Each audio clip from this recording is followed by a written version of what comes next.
Kálẹ́ sà, mo kí gbogbo lé sà. Ẹ káalẹ́. Ẹ jọ̀ọ́ má bínú, mo ti wá síbí báyìí rí, so àwọn àbúrò mi kò mọ wá ń ṣàlàyé àwọn ọ̀rọ̀ fún wọn, so kò wá yé wọn. So ni mo fi wá ní màá try láti gòkè, máa béèrè àwọn ọ̀rọ̀ yẹn lọ́wọ́ yín. So ẹ máa ní láti máa bá mi explain fún wọn kó lè bá yé wọn. Ṣáwọn àbúrò yín yẹn wà ń bẹ̀ ni? Bẹ́ẹ̀ ni wọ́n wà níbí báyìí. Wọ́n ń gbọ́ wa báyìí. Bẹ́ẹ̀ ni sà, wọ́n gbọ́ yín. Ok, kí ni So àwọn. ìgbà tí mo ń ṣàlàyé fún wọn, mo ṣàlàyé fún wọn pé wọ́n ní ẹni tó bá ń ṣe Islam tó bá fi sílẹ̀, Ànábì ní pé kán pa wọ́n. Bẹ́ẹ̀ni. So wọ́n ní irọ́ ni. Wọ́n ní Fátíhà táwọn máa ń ké, wọ́n ládùúrà ni. Ẹ yẹ ká ṣe nǹkan kan báyẹn bẹ́ẹ̀ ṣe yọkọ̀ sí nǹkan. àbúrò yín tó bá fẹ́ sọ̀rọ̀ ṣe get ká lè nǹkan tó bá fẹ́ béèrè ẹ ṣe ń béèrè yẹn ká lè máa bá wọn sọ̀rọ̀ báyẹn. Ẹ kálẹ́ sà. Ẹ káalẹ́ ìyàwó. Ẹ kálẹ́. Ẹ káalẹ́. Torí tá bá ní Muslim tá bá fẹ́ ka Suratul Fatiha mọ̀ pé òun la máa kọ́kọ́ kà tó di pé tá bá béèrè ìrun àyíwá. So a máa ń sọ àmì.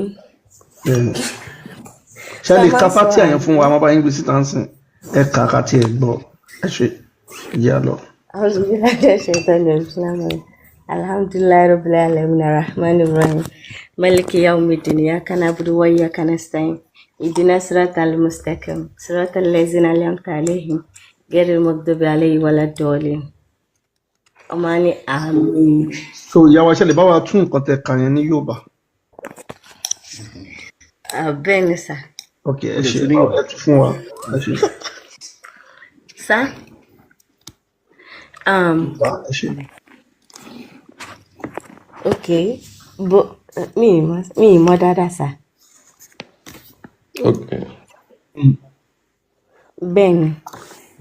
Ẹ wo orú nǹkan yẹn ń sìn nǹkan tẹ máa ń kà ní 17 times lójúmọ́ ẹ wàá mọ̀ tún mọ̀ ṣe rí i pé ó rí bákan òun ni àkọlé wa ṣe máa ń wà níbi àkọlé tá a máa ń lò nǹkan téèyàn kà ní 17 times lójúmọ́ kò wá mọ̀ lédè àbínibí ẹ̀ ṣe rí i pé la ṣe ń sọ fáwọn èèyàn wa pé a gbúdọ̀ ṣèwádìí nǹkan tí ẹ̀ ń kà ṣe wàá mọ̀ pé nǹkan tẹ kà yẹn kò sí ọ̀rọ̀ tó dá ń bẹ̀ lẹ́yìn pé Allah fúnra ẹ̀ tún sọ pé Allah àmẹ́tàlá ń bá sọ òkè Allah sọ fẹ́ lédùmarè pé fi ẹsẹ̀ wá rinlẹ̀ lójú ọ̀nà tààrà so ẹ bá wo Fátíhà yẹn a máa gbé síta ń sìn fún yẹn àwa kà msd bá wọn gbé síta ká lè fi hàn wọn àwọn náà ti lọ́wọ́n mọ́ kò sí gbogbo Quran bó ṣe tó kò sí nǹkan tó dánú Quran Fátíhà tẹ̀ ń kà yẹn tẹ bá lọ́rẹ̀ẹ́ Christian ṣe mọ̀ pé ẹ̀ ń ṣépè fún wọn nínú Fátíhà tẹ̀ ń kà yẹn tẹ bá ní family tó jẹ́ Christian ẹ̀ ń ṣépè fún wọn nínú Fátíhà tẹ̀ ń kà mi ò rò bẹ́yẹ